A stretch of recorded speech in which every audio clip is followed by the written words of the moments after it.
I'm about to start my biggest experiment yet. I'm calling it the nuclear option, and it's going to go into effect starting around Thursday. Before I get into that, I just ask if you've seen some of my videos and you've watched, more than one or two, I'd love it if you subscribe. It's a great signal that I'm providing value, and it's one of the few data points I have that tells me that. So what do I mean by my biggest experiment yet? And why am I calling it the nuclear option?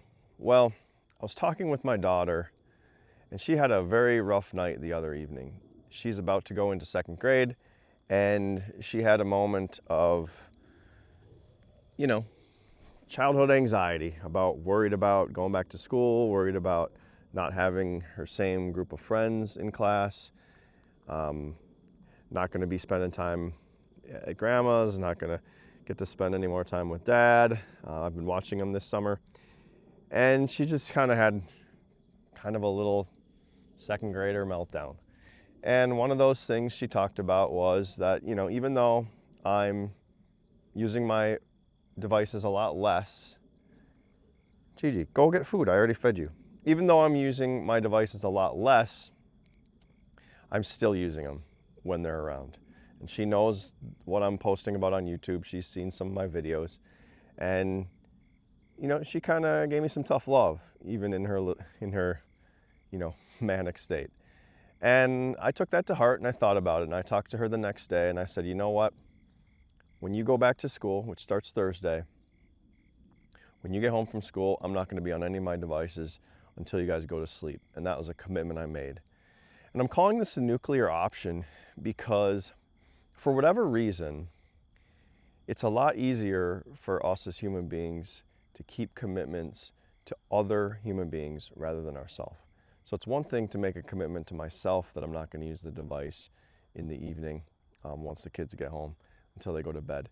It's a whole thing entirely to make that commitment to my daughter. That has a lot more gravity than making it to myself. And even just kind of talking about it makes me a little anxious. It feels more real because I've made that commitment to her.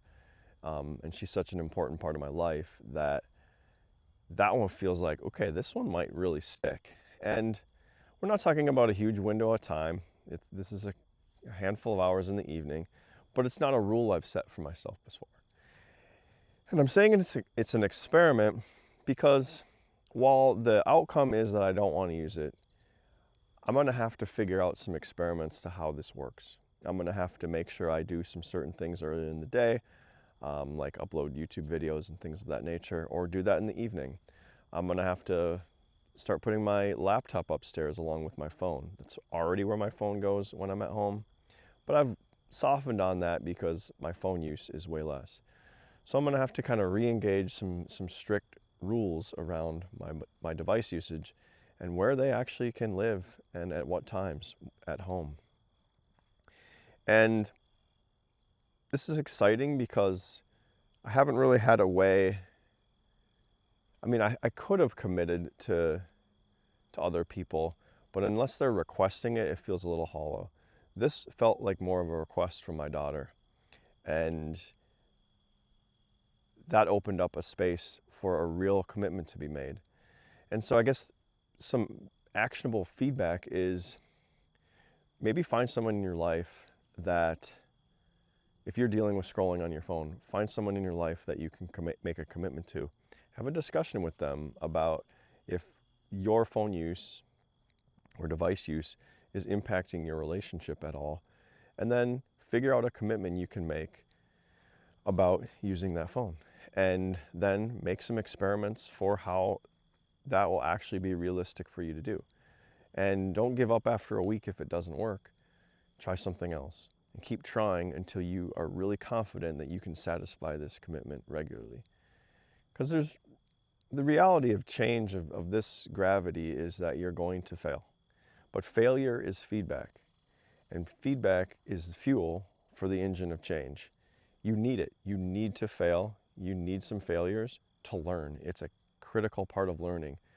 Imagine if when you were a little child, you just walked instantly. No, you fell over hundreds of times, before you were able to successfully walk.